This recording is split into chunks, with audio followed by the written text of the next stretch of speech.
예, 안녕하세요. 예, 오랜만이네요. 예, 다들 어떻게 잘 마무리했어요? 현공 이제 드디어 민사 시간인데 어쨌든 강의 계획이 이거 재판이랑 그 사례랑 이렇게 겹치는 바람에 여러분들 굉장히 힘들 텐데 하여튼 여기 계신 분들은 사례 잘할 수 있다고 생각해서 하는 거겠죠? 네, 한번 처음 봐보겠어요. 여러분들 얼마나 잘하는지. 네, 근데 시간이 절대적으로 부족할 거예요. 그러니까는 재판하고 사례, 근데 8회 정도니까 그때까지 잘 정리할 수 있도록 하고, 예, 그러면 이제 재판을 빨리 정리를 합시다. 그래가지고 일단은 거기 재판 여기 목차 머릿말 좀 잠깐 보고요. 작년에 약간 이제 판례들이 너무 많이 나와가지고요. 지금 이게 과연 판례로 이게 민소 상법까지 할 수 있을는지 모르겠어요. 사실은 또 시간이 엄청 부족할 것 같아요. 그래가지고 판례들이 뭐 엄청 많이 쏟아져 나와가지고 그래가지고 일단 지금 최근 3개년인데 22년, 23, 24 그러니까 2개년 반이죠. 정확히 22년, 23, 24 그리고 21년도부터는 거의 책에 그대로 있으니까 그건 여러분들이 잘 공부해서 정리할 수 있도록 하시고 예, 그 다음에 이제 이번에는 여러분들이 그 특징적인 거는 이렇게 저기 그 답안지 형식처럼 만들기 위해서 이 사실관계를 이렇게 앞으로 다 뽑았어요. 그렇게 하고 요게 판례고 요게 결론. 그러니까는 이게 우리 사례나 기록이다 그러면 이게 문제일 거고 그죠? 이게 문제고 이게 판례 입장이고 이제 판례 대법원에서 이제 결론을 어떻게 내렸는지 여기처럼 파교 환송을 한다든지 상고 기각을 한다든지 뭐 이런 식으로 해가지고 답안지 형식으로 좀 만들려고 노력을 했으니까 여러분들이 그렇게 해서 사례집을 잘 활용할 수 있도록 하시고요. 예, 그래서 거기 그렇게 설명을 해놨고요. 그 다음에 이제 이제 종례는 이렇게 요 각 지문마다 이제 그 정지문으로 해가지고 뽑았는데 이제 도저히 양이 많아가지고 그렇게 했다면 500페이지가 넘을 것 같다 그래서 도저히 그건 안 될 것 같아 그래가지고 여기 이제 예컨대 이제 문제 이렇게 다음 판례를 보면은 이렇게 좀 그 정지문 역할을 하기 위해서 이렇게 단원을 이렇게 다 나눴어요. 이렇게 하나씩 하나씩. 결국 요게 그 정지문의 형태, 정지문의 문제로 나오는 형태가 될 테니까. 그래가지고 저기 사실관계고 판시 내용을 이렇게 나눠놨으니까 여러분들이 그걸 하나씩 하나씩 정리하면 그 정지문 공부한다 생각을 하고 그래서 그렇게 해가지고 한 번 공부한 걸로 두 번의 효과를 볼 수 있도록 했으니까 그렇게 해서 정리해 볼 수 있도록 하겠어요. 예, 그래서 이제 정리를 하고요. 뭐 재판이 중요하다는 거는 뭐 아무리 강조해도 지나치지 않을 정도니까 그래서 거기서 선택형, 사례형, 기록형 이렇게 나오니까 그죠? 그래서 여러분들 그걸 알고 여러분들이 그렇게 하니까 그걸로 준비하려고 하는 거겠죠? 그렇게 해서 생각을 하시고 예, 그래서 중요한 거 위주로 너무 지엽적인 거는 뭐 잘 안 나오니까 중요한 거 위주로 해가지고 정리를 해볼 수 있도록 하겠어요. 그래서 오늘은 이제 주로 민총이죠. 민총 파트. 예, 그래서 민총 파트인데, 그래서 민총 파트에서는 지금 여러분들이 공부한 것처럼 민법 총론에서 총론이 나올 것이고, 그 다음에 당사자, 목적, 의사표시, 그 다음에 무효 취소 조건 기한, 그 다음에 소시 이렇게 돼 있죠. 그죠? 이렇게 해가지고. 그러니까 총론에서는 1조, 2조, 1조의 법원하고 2조의 신의칙, 이렇게. 당사자는 자연인하고 법인 이렇게 돼 있고 그 자연인에서는 어쨌든 당사자 능력, 그 다음에 의사 능력, 그 다음에 행위 능력 파트 이렇게 돼 있죠. 법인은 또 별도의 논점이 또 나올 것이고 그 다음에 목적에서는 확가적사, 확정, 가능, 적법, 사회적 타당성 이렇게 가지고 이렇게 좀 분류를 계속 이 틀은 유지할 수 있도록 하고요. 그 다음에 의사표시 109, 107, 108, 109, 110, 107, 108, 109, 110. 그죠? 이렇게 돼 있죠. 그래서 민총에서 제일 중요한 게 여기 당목이죠. 당사 목적 의사표시. 그 다음에 조건 기한 나오고 소시. 근데 시험은 판례도 그렇고, 그죠? 이게 제일 중요하죠. 이게 소시가. 그래서 아마 지금 옆 파트에서는 사실 중요한 게 별로 없는 것 같아요. 여기는 소시에서만 중요한 판례들이 많이 나온 것 같아요. 또 그래서 제일 중요하다. 그래서 이것도 두말할 필요가 없을 정도로 선택형 사례형, 그죠? 그래서 또 중요한 판시도 많이 나온 것 같아요. 그렇게 해가지고 여기에 맞춰가지고 하나씩 해보도록 하겠어요. 그렇게 해가지고 예, 그럼 바로 들어가서 관습법 그 법원에 대해서는 그저 법률 관습법 조리인데 거기는 특별한 판례가 없고 신해 측도 지금 그 21년 이후 22년부터 중요한 판례들이 거의 없는 것 같아요. 그래서 24년 판례 이제 이거 네, 이거는 종래부터 있었던 판례죠. 그러니까 그 이미 유효하게 성립된 계약상 책임을 신의 측 같은 일반원 측에서 제한할 수 있느냐 이게 부정 그러니까 어느 정도 원칙 부정 예외 긍정 이렇게 돼 있죠. 이렇게 돼가지고 일단은 이건 크게 중요한 것 같지는 않아요. 이건 중요한 것 같지가 않아요. 그러니까는 옛날부터 그 계약 체결했다 그러면 갑과 을이 계약을 체결해서 뭐 매매 대금을 뭐 10억으로 정했다. 근데 신의 측에 반해서 10억을 제한한다 이런 건 있을 수가 없어요. 원칙은 안 돼요. 다만 예외적으로 판례 보면 이제 변호사 보수 그거 하나 딱 판례 있어요. 변호사 보수는 너무 과다하면 신의 측에서 제한한다. 그 판례 하나 있는데 그거 비슷한 맥락에서 여기는 원칙적인 모습이에요. 그래가지고 여기서 뭐 간단히 사실관계를 보면 사업 시행자 뭐 겸유하는 피고가 있었다. 그죠?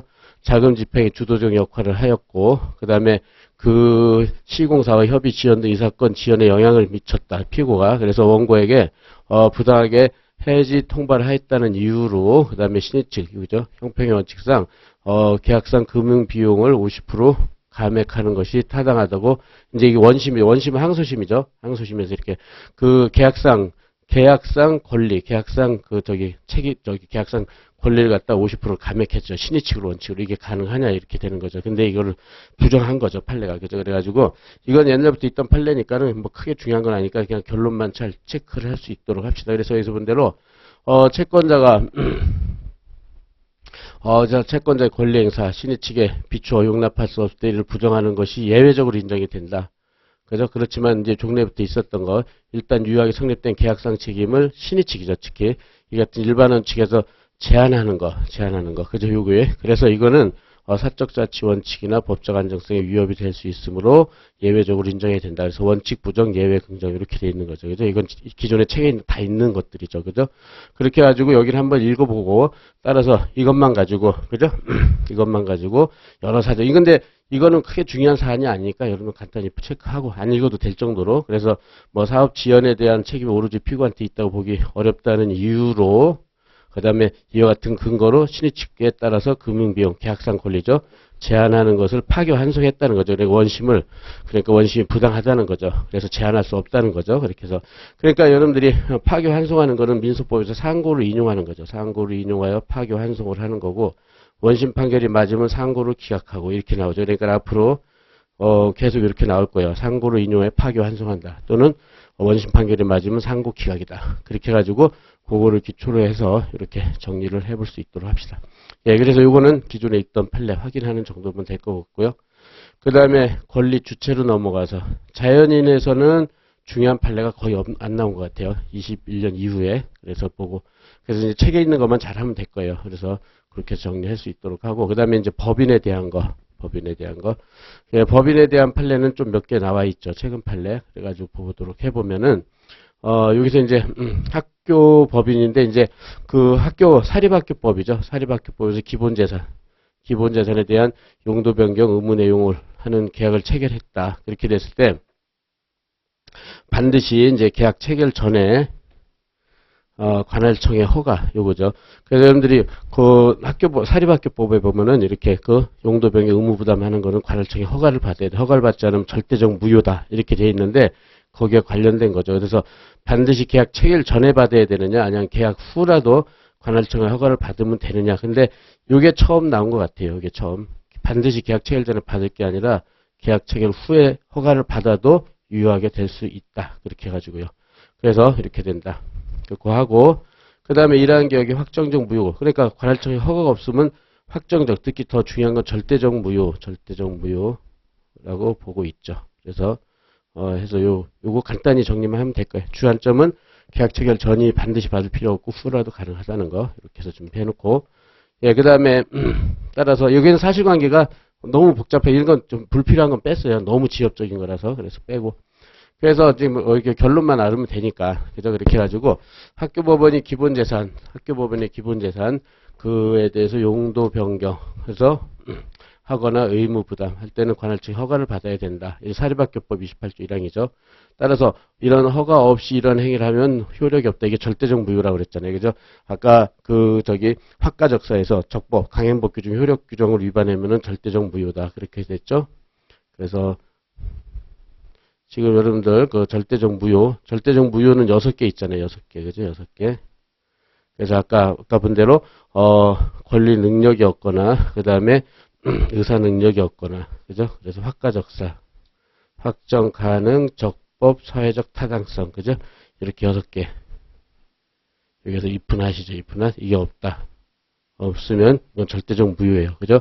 절대적 무효니까 유효가 되질 않죠. 그렇게 해가지고 절대적 무효가 되면 표대나 다시 한번 기억을 하세요. 추인도 안 되고 그죠? 그다음에 선의자도 보호를 못 받아요. 그죠? 선의 제3자한테 대항할 수 있다. 이렇게 딱 정해져 있잖아요. 그죠? 이렇게 돼가지고 여기서는 여기에 걸리는 거죠. 적법. 사립학교법은 강행규정 중 효력규정이니까 여기에 걸리는 거죠. 그죠? 그래서 이렇게 다시 한번 기억을 되살리고 이렇게 6개 다시 정리하고 그렇게 해가지고 이런 규정은 여기서 본 대로 사립학교 보호를 하는 그런 규제를 하려는 취지다. 그러니까 이걸 한번 읽어보고요. 중요한 거는 따라서 사립학교법의 용도 변경, 의무 부담을 내용으로 계약을 체결은 반드시 계약 체결 전에 받아야 하는 것뿐만 아니라 계약 후라도 관할청 허가를 받으면 유효하게 될 수 있다. 그래서 요거요. 그죠? 그냥 후, 전 아까 금방 했었죠? 그래서 여기에 주안점을 두고 후라도 유효하게 된다는 거. 그죠?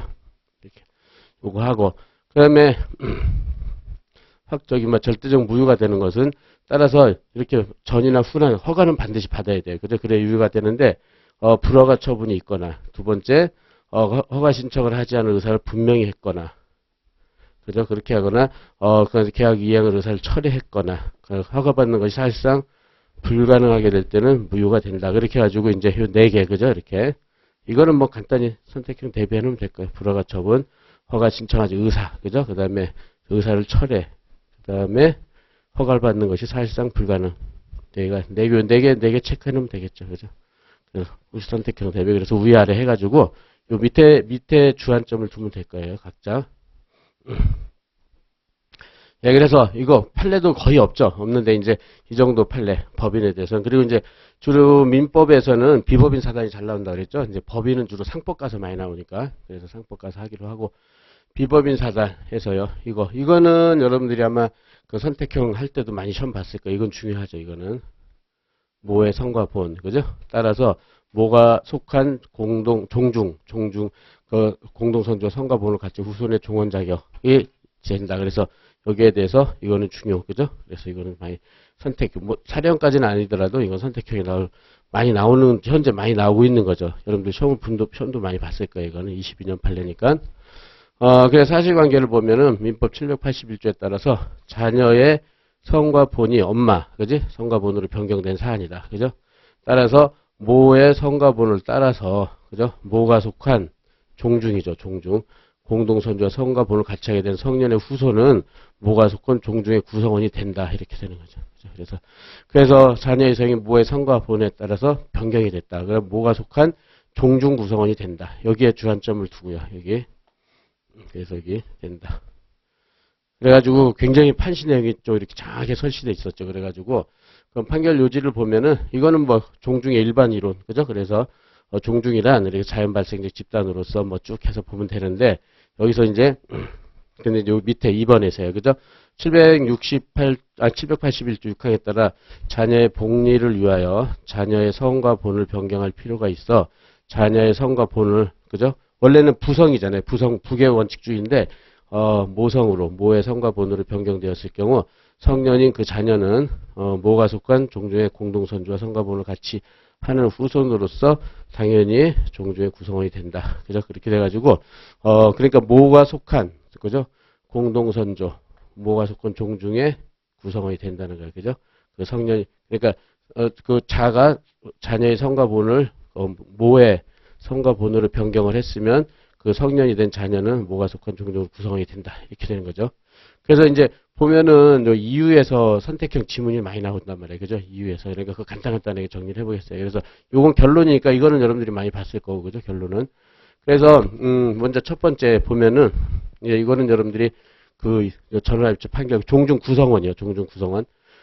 종중에 대한 관습법 중 종중의 구성원이 판례가 변경됐잖아요. 그죠? 성년 남자만이었는데 이거로 이제 이거는 그 관습법 효력이 상실됐잖아요. 그죠? 그래서 우리 전체 법 질서에 부합하지 않아 정당성과 합리성이 인정되지 않아 효력을 상실했다. 이거는 맨 처음에 민법 1조에서 나오는 거잖아요. 그죠? 이건 다 할 거고. 따라서 이제 판례가 변경돼 가지고 조리상, 그죠? 그러니까 관습법이 소멸됐으니까 조리에 의해서 보충을 한다. 그래서 공동선주와 성과분을 같이 하는 성년 여성도, 남성뿐만 아니라 성년 여성도 종중원이 된다. 이거는 뭐 다 알겠죠? 다 잘하는 거고. 그래서 이와 마찬가지로 그래가지고 마찬가지로 공동선주와 성과분을 같이 하는 성년 여성의 후손이 그 다음에 모계열족이라는 이유만으로 종종 구성원이 될 수 없다는 관습도 법적 규범으로서 효력을 가진 관습법으로 상실됐다는 거예요. 그래서 이게 이제 나올 수 있겠죠. 이게 새로 나온 거니까. 그래서 성년 여성 모계열족으로 종중의 구성원이 될 수 없다는 관습법이 있는데 그것도 상실됐다는 거예요. 그죠? 그것도 상실됐다. 첫 번째, 이게 이제 첫 번째로 중요한 것 같고요. 이렇게 요거 그죠? 그래서 요것도 효력 상실됐고 그죠? 요것도 효력이 상실됐다는 거 준비하고 두 번째로 대한민국 여기 뭐 헌법 그래서 이제 그 종중 남성만 종중 구성원이고 성년 여성은 그 종중 구성원이 되지 않는다는 것은 헌법상 이거 양성평등에 반한다. 그게 키워드였죠. 요거에 반한다. 종래 판례가 그렇기 때문에 이렇게 돼가지고 이런 헌법의 이념에 따라서 자녀의 성과 보는 부성주의를 원칙 그러니까 아버지의 성과 보는 따르는 게 원칙 이건 뭐 다 잘할 거고 그래가지고 여기서 본데 첫째 자녀의 복리를 위하여 그죠? 그래서 자녀의 성과 본을 변경할 필요가 있다. 이랬을 때는 법원의 허가를 받아서 성과 본을 변경할 수 있도록 규정하는 781조 6항을 신설을 했다. 그래서 이러한 헌법 이렇게 민법 개정 취지를 고려해 보면 그렇게 해가지고 모의 성과 본에 따라서 공동선조와 그 다음에 성과 본을 같이 하게 되는 후손의 종원 자격을 부의 성과 본을 따른 후손과 달리 판단할 수는 없다. 이렇게 돼가지고 여기서 이제 781조 이거죠. 여기 이제 두 번째로서 이거 체크하고 그죠. 그러니까는 부성주의 원칙이지만 예외적으로 그죠. 모성주의로 갈 수 있다는 거죠. 이렇게 해서 모의 성과 본을 따르면은 이때는 모의 종중 구성이 된다는 것 두 번째 논거가 나오는 거고. 세 번째로는 여기서 그래서 민법은 부성주의 원칙, 부모가 혼인신고 맨 처음에 그러니까 부모가 혼인신고 시 모와 성과본을 따르기로 협의를 했단 말이에요. 그럼 자는 출생 시부터 모의 성과본을 따른다고 규정, 이것도 조문 체크하고요. 781조랑 단서. 요것처럼, 그죠? 협의에 의해서, 모의 성과본을 따르고 규정하고 있다. 이처럼 출생 시부터 모의 성과본을 따르게 된 경우에는 그 모가 조건 종중 구성원이 된다고 봐야 하므로 두 번째로 이렇게 자녀의 복리를 위해서 성과본을 변경할 필요가 있어 법원의 허가를 받아 이렇게 변경할 때도 달리 볼 필요가 없다. 이렇게 해가지고 이거는 법원의 허가를 받아 변경하는 거죠. 그래서 이렇게 협의하고 변경, 그죠? 이걸 똑같이 보는 거죠. 협의해서 모와 성과본을 따르는 거나 그 다음에 법원의 허가를 받아서 모의 성과본으로 변경하거나 동일하게 취급하자. 이게 이제 세 번째 논거가 되겠죠. 그죠? 예, 그렇게 하고 그 다음에 이제 네 번째로는 이제 법원의 허가를 받아가지고 이제 모의 성과본을 따르기로 변경된 자녀는 더 이상 그죠? 그렇게 해서 더 이상 부의 성과본을 따르지 않아 부가 속한 종중에서 탈퇴하게 된다. 요것도 처음 나온 판이죠. 이게 모의 성과본을 따르면 부가 속한 종중에 탈퇴하게 된다. 그렇게가 되므로 동시에 여러 종중의 구성원이 될 수는 없다. 그죠? 이렇게 이게 이제 새로 요것도 하나 체크를 해두고요. 그래서 그래서 따라서 출생 후 모와 성과본을 변경된 경우 모와 속한 종중 구성이 될 수 없다고 보면 그죠? 이렇게 돼가지고 헌법 평등원칙에 평등원칙에 반한다. 뭐 이 정도만 체크를 해두면 될 것 같아요. 그래가지고 이렇게 지금 체크한 것만 그 선택형 지문에서 나오니까 이게 5개 지문 내우기가 쉽거든요. 그러니까 쭉 해서 한 번씩만 정리해서 키워드만 잘 체크를 할 수 있도록 그죠? 그래서 헌법은 평등원칙에 반한다는 쪽으로 이렇게 해서 예, 그렇게 해가지고, 이건 중요하니까, 이렇게 해서 준비할 수 있도록 하고, 예, 그 다음에, 이것도 22년 판례, 이것도 책에 아마 있을 거예요. 그러니까, 사용권, 그죠? 그러니까, 명칭에 대해서, 비법인사들이 명칭 사용권, 그죠? 여기에 대해서. 사용금지, 그러니까 사전에 사용금지를 청구할 수 있느냐, 그랬죠? 그러니까 사후 불법 손배, 그죠? 그 성명권을 우리 개인, 일단 자연인한테 성명권을 침해하면요, 사후에 불법 손배를 하잖아요, 그죠? 손배하는 것처럼 사전에 금지 청구를 할 수 있느냐. 근데 그거를 인정한 최초의 판례예요. 그러니까 이게 최초라서 그런 의미에서 중요한 판례로 체크하면 될 거예요. 최초의 판례. 법인의 성명권까지 나온 거는. 그래서 사전 불법 손배, 사후 불법 손배 사전 금지 청구, 그죠? 이렇게. 그렇게 해가지고 이제 사실관계 간단히 보면요. 원고는 대한산부인과 의사회라는 명칭으로 10년간 활동을 했다. 그러니까 비법인 사단이라는 거죠, 이게. 비법인 사단은 설립 등기를 안 했을 뿐이잖아요. 그죠? 비법인 사단이라. 했는데 원고의 회장 선출에 직선제 도입할 것을 두고 분쟁이 생겨서 직선제 도입을 주장하는 회원들이 원고를 탈퇴를 했다. 그래서 근데 이제 탈퇴를 했으면 다른 명칭을 써야 되는데 동일한 대한산부인과 의사회의 명칭을 쓴 거예요. 그죠? 그래서 이거를 못 쓰게 할 수 있느냐 이게 문제가 되는 거죠. 그죠? 그래가지고 원고가 요거 피고를 상대로 원고 명칭에 관한 권리를 침해했다고 주장하면서 명칭 사용 금지를 구하였다. 그렇지만 원심은 이거를 동일한 명칭 구별이 가능하다. 침해하지 않았다 해서 청구를 받아들이지 않은 거예요, 원심이. 그죠? 그래서 여기에 대해서 이제 대법원까지 간 거죠. 그렇게 해가지고 이제 여기서 본 대로 첫째 성명권, 그죠? 이거는 자연인, 그죠? 개인의 표시한 인격권. 그래서 이거 성명권은 뭐 당연히 이건 뭐 모르는 사람 없을 거고. 그래서 이제 이거는 자연인한테 인정되는데 비법인 사단도, 그죠? 비법인 사단, 법인도 그렇고 비법인 사단도, 그죠? 인격권 또는 성명권의 주체가 되므로 명칭에 관한 권리를 가질 수 있다, 그죠? 따라서 자신의 명칭이 타인에서 함부로 사용되지 않도록 보호할 필요가 있다. 이렇게 되는 거고 첫 번째로, 그죠? 요거 체크하고 여기. 두 번째, 비법인 사단 명칭이 지리적, 보편적, 가리키는 용어 등 일반적인 단어, 여기서요. 일반적인 단어. 지금처럼 대한산부인과 의사, 이건 뭐 누구나 다 그냥 쓸 수 있는 명칭이잖아요. 그죠?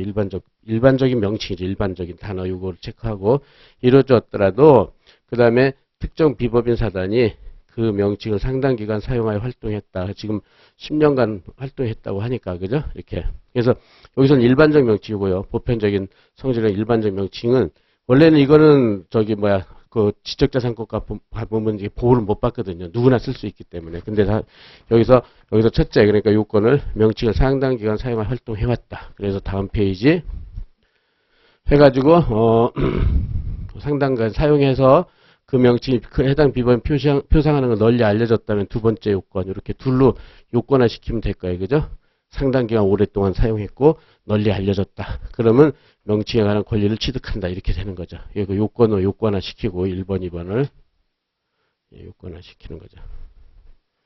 예, 그렇게 됐다. 다만 또 여기서 본 대로 특정 비법인 사단 명칭에 관한 권리 보호는 그 다음에 다른 비법인 사단, 타인이라고 하고 명칭 선택의 자유 제한할 수가 있다. 그죠? 그렇게 돼가지고 이런 상태, 그죠? 이런 상태에서는 다른 비법인 사단의 타인이라고 하고 그 명칭 선택하고 사용할 제한할 수 있으므로 타인이 그 다른 비법인 사단이 특정 비법인 사단과 같거나 유사한 명칭을 사용하는 범위가 그런 거를 침해하는지 여부는 여러 사정을 비교해서 비교의 신중히 판단. 근데 판례 보면 이런 게 많이 나오죠. 그래서 여기 본 대로 이렇게 쭉 판례 보면은 제일 여러분 읽기 싫은 게 이거잖아요. 그죠? 보면 쭉 해가지고 종합적으로, 그죠? 종합적으로 고려 판단한다. 이런 데는 안 읽어도 돼요. 이건 뭐 좋은 말 다 갖다 붙여놨잖아요. 그래가지고 그렇게 비교를 해야 된다. 종합적으로 이렇게. 그래서 그런 다음에 여기서 그래서 이제 그 인격권, 성명권이 포함되는 인격권은 침해된 후의 구제수단, 사후 구제수단, 사회 구제수단은 손해배상이나 명예훼손, 명예훼손 적당한 처분, 그거죠. 사후 구제수단이고, 그뿐만 아니라 그것만 가지고는 실효성 기대하기 어렵다. 그래서 사전 구제수단, 그죠? 로서, 침해행위 정지, 금지 청구 인정될 수 있다. 이거는 종래, 그죠? 옛날부터 인정됐던 그런 자연인한테 인정되는 법리였죠. 자연인한테 인정되는 법리. 그렇게 돼가지고, 이거 타인이, 그러니까 다른 비법인 사단이 비법인 사상 명칭이 침해해서 인정됐을 경우에는 이때도 마찬가지다. 이런 거죠. 그래가지고 타인이 비법인 사상 명칭 사용을 함으로써 권리를 침해했을 때도 마찬가지로 여러 가지 비교 형량을 했을 때 명칭 사용의 금지를 청구할 수 있다. 이 정도만 하면 될 것 같아요. 그래서 여기서 대법원에서는 침해할 수 있다. 그래서 명칭 사용 금지 청구를 인정할 수 있다는 취지로 원심을 파교 환송했죠. 그죠? 이렇게 돼가지고. 그래서 이 정도로 해서 선택형, 이것도 뭐 사례로 나오긴 힘들 것 같고, 선택형만 대비를 해두면 될 것 같아요. 그래서 일반론, 이렇게, 이 정도로 하고. 예, 그 다음에 비법인 사상, 요까지는 기존에 있었던 거고, 이제 새로 들어간 게, 요거 이제 2023년도 판례로서, 뭐 이렇게까지 나올지는 잘 모르겠어요. 근데 어쨌든, 원고의 대북전단 살포행위, 요새 뭐 시사성이 있으니까, 그죠? 뉴스 지상에 나오고 그런 건, 그런데, 원고가 이제 법인이었단 말이에요. 대북전단 살포를 해서 38조에 정하고 있는 법인 설립 허가 취소 사유에 해당되느냐. 그렇게 해가지고, 거기, 공익을 해하는 행위에 해당되는지 이게 이제 대법원까지 간 거죠. 그렇게 해가지고 23년 판례로서. 그래서 그냥 선택형 지문 한두 개, 뭐 그 정도만 가볍게 보면 될 것 같아요. 이렇게 뭐 크게 중요한 것 같지는 않고. 예, 그래서 그 정도로. 그래서 피고가 법인인데, 그래서 통일부 소관 비영리법인 원고의 대북전단 살포 행위를 이유로, 그죠? 그러니까는 비영리법인 원고가 대북전단 살포를 했는데, 그래서 피고, 그죠? 피고가 설립 허가 취소를 청구를 했다. 그래서 이렇게 했을 때 이게 인정이 될 것이냐. 그래가지고 지금 뭐 우리가 지금까지 공부할 때 38조 같은 건 공부를 안 한단 말이에요. 그죠? 그러니까 민법 38조. 그죠? 그래서 비영리법인이 공익을 해야 하는 행위를 할 때는 그 다음에 이렇게 됐을 때, 그렇죠? 할 때는 근데 설립 허가를 취소할 수 있다는 거죠. 그죠? 이렇게 돼가지고 했을 때, 그럴 때는 이 직무 집행으로서 그래서 공익을 침해하는 행위를 하거나 그 사원총에 그런 결의를 한 경우를 말한다. 이건 종래 판례부터 있었던 그냥 개념이니까 하나만 체크해 놓은 거고. 그 다음에 여기서 설립, 그런데 그걸 가지고, 그죠? 그렇게 가지고 공익을 해야 하는 행위를 했을 때 법인 설립 허가 취소를 했다. 그래서 법인 설립 허가를 취소를 했을 때, 허가 취소는, 법인을 해산하여, 법인에서 법인격을 소멸케 하는 제재적인 점을 비교해 보면은 38조에서 이거는 좀 가볍게 봅시다. 이거 뭐 크게 중요한 것 같지는 않은데 공익을 해야 하는 행위에 해당해야 된다. 이렇게 돼가지고요. 그렇게 해가지고 그래서 이것도 마찬가지예요. 공익을 해야 하는 행위에 이거 뭐 조문에 있는 거니까 해당된 데에서는 또 여러 가지 그죠? 여러 가지 사정을 또 이렇게 해가지고 고려를 해야 된다. 이렇게 되어 있는 거죠. 그래서 여기서 보면은 그렇게 해가지고, 여기서 또, 침해한다고 하려면, 여기, 해당 법인 행위가 직접적이고도 구체적으로 공익을 침해한다. 그러면 해당 법인 행위, 그 다음에, 그래서 이제 그렇게 했을 때, 해당 그러니까 법인의 행위로 인하여, 법인 또는 구성원이 얻는 이익과 법질서가 추구한 객관적 공익, 충돌을 한다. 그래서 둘 중에 어떤 거를 우선 하느냐, 이게 되겠죠. 그래서. 했을 때 비교 형량을 하는 거죠. 이게 비례 원칙처럼. 그래서 공공의 이익을 우선적으로 보호할 필요가 있다는 점에서 의문의 여지가 없어야 된다. 이건 마치 요건화 시키는 것처럼 이렇게 되겠죠. 그죠? 이렇게. 그래서 또 설립 허가 취소 쭉 이렇게 나오는데 엄격한 요건에서 인정을 해야 된다. 이렇게 되고요. 그래서 이러한 법리에 비춰서 요 사안에서요. 그래서 그러니까 요거를 마치 요건화 시키고요. 법인의 구성원 이익, 그 다음에 법질서가 추구하는 객관적 공익이 충돌해서 법인 구성원이 얻는 이익이 더 커야 된다. 이랬는데 판례는 여기서 이 사건 피고가 이 사건 처분으로 달성하고 우조하는 공익을 우선적으로 보호해야 한다는 점에서 의문의 여지가 없다는 경우에 해당한다고 보기가 어렵다고 본 거예요. 그래가지고 결국은 따라서 거기에 공익을 해야 하는 행위를 한 때 요건을 충족시키지 못한다고 판단하여 원심을 파교 환송을 했어요. 또 그죠? 원심 파교. 그래서 결론만 이건 좀 체크합시다. 그래서 결론은 여기서요. 대북전단 살포행위가 38조가 규정하고 있는 설립 허가 취소 공익을 해야 하는 행위에는 해당되지 않는다. 일단은 선택형 나오면 요게 나오겠죠. 그죠? 그렇게 해가지고 아까 말한 요건 정도 이렇게 해서 공익을 해야 하려면 두 법익을 침해해서 법질서가 추구하는 객관적 공익이 훨씬 커야 된단 말이에요. 그죠? 의문의 여지가 없어야 되는데 그 정도는 아니라는 거죠. 그래서 간단히 보는 정도 합시다. 그 다음에, 35조, 직무 규정. 이것도 크게 중요한 것 같진 않아요. 그러니까 우리가 35조 많이 했잖아요. 저 법인의 불법행위, 그죠? 대표기관 행위에 대해서 법인의 불법행위를 손배 책임을 지는데, 직무에 관하여 의미했는데, 여기서는 특별히 새로 판시 나온 건 없는 것 같아요. 그래가지고, 원고와 피고들의 사실상 대표인 갑이 원고와 피고들 산하의 가학교에 대해서 허위 공사 명목으로 교비를 횡령하는 등 불법행위를 하였는데, 갑의 원고 산하 학교에 대한 불법행위에 관해서 원고가 피고를 상대로 35조 손배 청구를 한 사안이다. 이렇게 된 거죠. 그래서 뭐 이런 사실관계까지 나오지는 않을 것 같고, 그래서 지금 본 대로 피고가 이제 피고 법인이 있을 것이고, 피고 법인의 대표가 사실상 대표가 갑일 것이고, 그죠? 그래서 갑이 이제 원고한테 손해를 끼친 거죠. 따라서 원고가 피고한테 손해배상을 청구한 거죠. 그렇게 해가지고 여기서, 그죠? 그래서 원고가 피고 법인한테 그 대표기관 행위에 대해서 35조 손배를 청구한 거죠. 그래서 이거 요건이 뭐예요? 대직타잖아요. 대직타. 대표기관의 행위에 되고 직무 관련성이 있어야 되고 타인한테 손해를 가할 거 이렇게 그죠? 요건이. 이건 뭐 다 잘할 거고. 근데 특이한 게 나온 건 없는 것 같아요. 그래가지고 여기서 보면 대로 법인이 대표자의 불법행위로 인해 손해배상 의무를 지는 것은 첫째, 대표기관 여기죠. 대표기관 직무에 관한 행위로 인해서 타인한테 손해를 가할 것. 세 번째, 그죠? 이렇게 요건 세 개 그대로 해놓고 그 다음에 이제 직무 관련성 여러분들이 근데 이제 여러분들이 오후에 이제 사례하면 알겠지만 직무에 관한 이 판례들이 이제는 요새 이제 문제가 여태까지 한 번 비법인 사단은 나왔는데 법인은 나온 적이 없거든요. 그렇게 해가지고 이제 그래서 직무에 관한 행위 했대요. 직무에 관한 행위. 직무에 관한 행위는 여러분들이 직무 관련성 할 때 이게 이행 청구든지 그 다음에 법인에 대한 청구든지 그죠? 그래서 권대 법정남이라고 했을 거예요. 그래서 권리능력 외고 권리능력 내 그래서 내 행위를 해야 되고 그죠? 권리능력 내라도 대표권을 벗어나는 행위는 안 되고 대표권 범위 내 행위를 해야 되고 내라 하더라도 개인의 이익을 도모하는 대표권 남용이 되면 안 되고 법인의 이익을 위해야 되고 이렇게 된다. 그래서 이렇게 세 가지 요건을 갖춰야지만 법인이 35조 직무행위 자체가 돼가지고 35조 책임을 진다. 그죠? 책임을 지는데 이제 벗어난 행위들, 그죠? 권리 능력을 벗어나거나 대표권을 벗어나거나 개인의 이익을 도모하거나 이 세 가지는 직무행위는 아니죠, 그죠? 직무행위는 아닌데 직무행위 같은 외형이 있는 거죠, 그죠? 외형, 직무행위.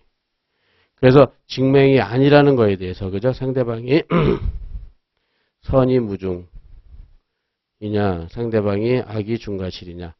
이거는 뭐 여러분들 다 잘 할 테니까 악의 중과실. 이렇게 돼가지고, 그죠?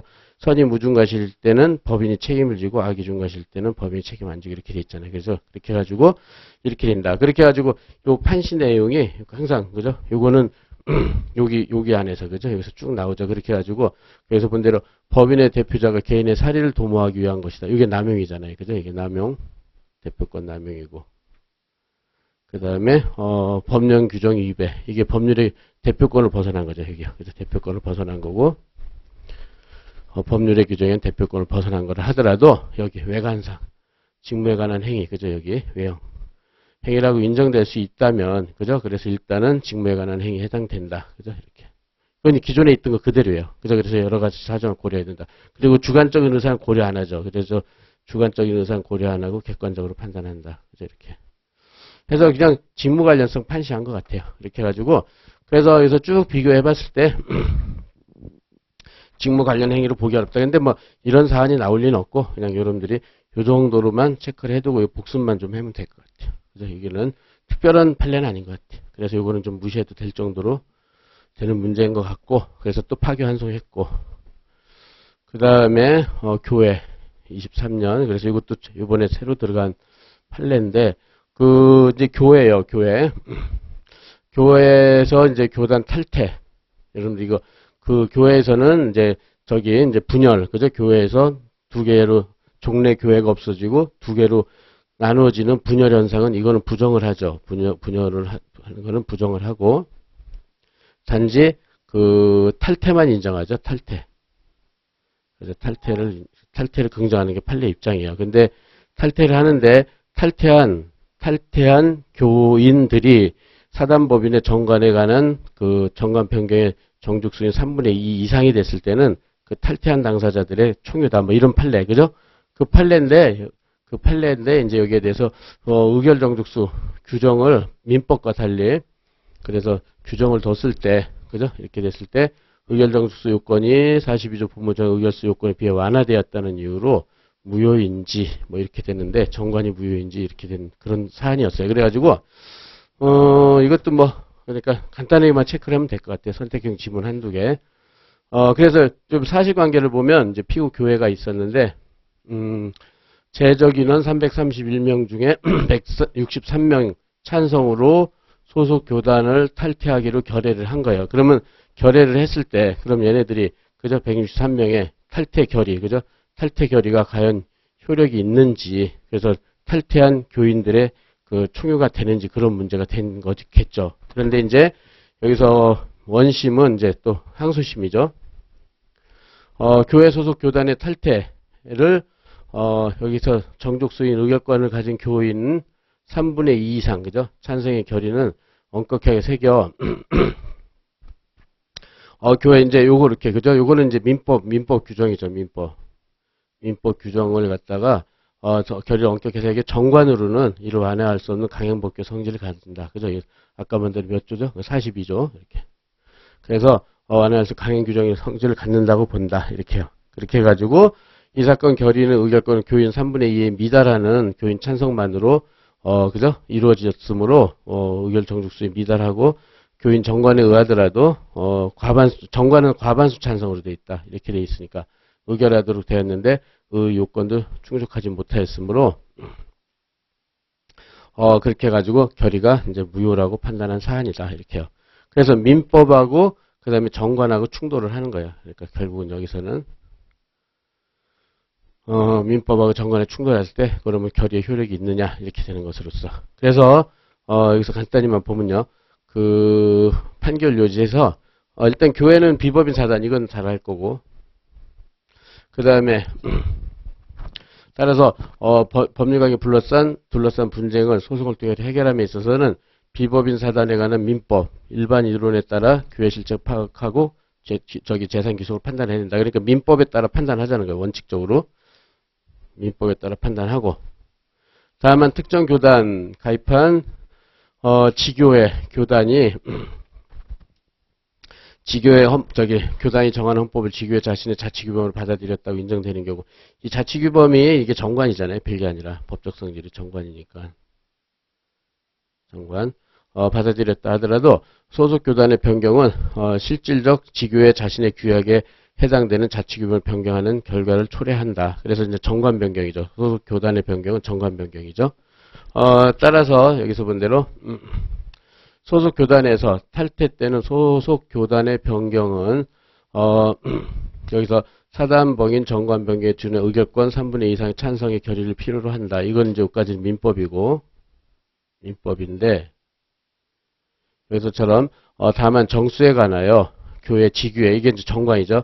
다른 규정을 두고 있을 때는 특별한 사정이 없는 한 그죠? 그 규정 그죠? 그러니까 정관에 의해서 그 규정에 의한 결의가 필요하다. 이렇게 돼 가지고 민법하고 그다음에 정관하고 충돌을 하는 거죠. 정관하고 이렇게 해 가지고 대법원은 그죠? 그러니까 그 일반 법리죠. 그러니까 비법인 사단 법이나 정관하고 민법이 있으면 사실 정관에 먼저 따르고 그게 없을 때 민법에 따르고 이러잖아요. 그죠? 그러니까 그 법리를 따른다. 그래서 이 같은 법리를 보고 봤을 때, 그래서 그 피고의 정관에 다른 규정이 있다. 이건 과반수라고 되어 있잖아요. 과반수. 그죠? 아까.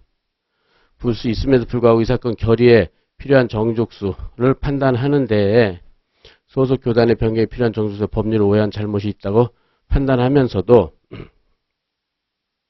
거기서 이 사건 임시총회 소집 절차가 관한 당의 결의가 부존재하고 소집 통지를 누락한 하자가 있어 결의가 무효다라고 판단한 조치는 결과적으로 정당하다. 그러면 이제 정당하면 상고 기각이죠. 그죠? 그렇게 해가지고 결국은 여기서, 그죠? 그러니까 민법은 3분의 2고 여긴 과반수인데, 여기서는, 결의가 어떻게 됐죠? 이건 과반수도 안 되고, 3분의 2도 안 되잖아요. 그죠? 그렇게 되니까는, 이거는 결의가 무효다. 이렇게, 이런 판시는 결과적으로 타당하다. 이렇게 된 거죠. 그래서 기존에 있던 법리 거의 확인 정도 되는 것 같아요. 그래서 일단은 교회 나오면 분열 부정, 탈퇴 긍정 3분의 2, 이거는 민법이고, 그 다음에 정관이 있으면 정관이 우선 적용되고, 그죠? 그렇게 해서 그런 법리죠. 따라서 두 규정, 그죠? 따라야 되는데 둘 다 규정을 위반했으니까 결의는 무효다. 이렇게 해서 그 정도로 정리해 두면 될 것 같아요. 이렇게 하고, 그 다음에 이제 이게 종중이 이제 마지막인가? 이게 비법인 사단에서 고유의 의미에 종중의 의미. 그래서 이거는 뭐 기존에 있던 판례인데요. 일부 종원 자격이 이미 제한하거나 그런 확장을 종중 규약은 무효가 될 것이고. 그래서 이미 성립한 종중 실제 자체가 부인되는 건 아니고, 그죠? 그렇게 해가지고 여기서 보면은 종중 후손들이 종중을 양분하여 분열. 하여튼 분열은 부정이라고 생각합니다. 교회 비법인 사단은 교회든 종중이든 분열은 부정한다. 요거는 처음 난 것 같아요. 종중 분열은 부정한다. 이렇게. 그렇게 해가지고 2020년 12월 판례니까 최근 판례죠. 그렇게 해가지고 사실관계는 이건 뭐 크게 중요한 게 없어가지고 빼버렸고요. 너무 복잡해가지고 그래서 여기서 고유한 의미의 종중이다. 이건 뭐 다 기존에 있던 거고 그 다음에 여기요.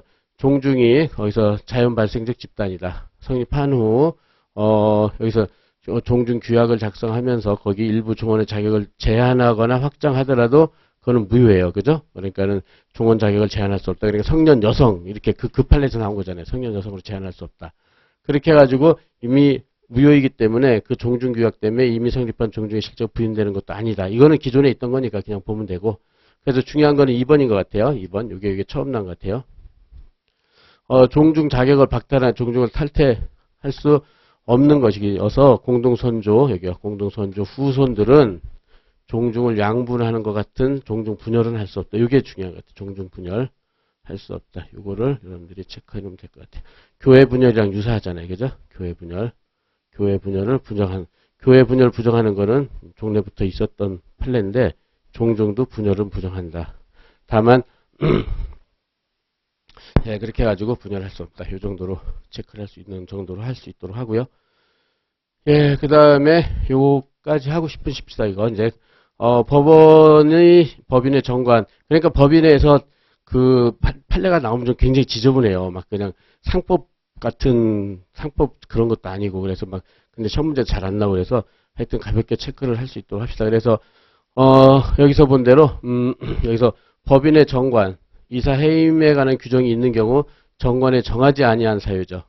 로 해임을 할 수 있는지 원칙 소극 요거 하나 체크해 놓고 그 다음에 이제 정관에 이사의 해임 사유를 정했다.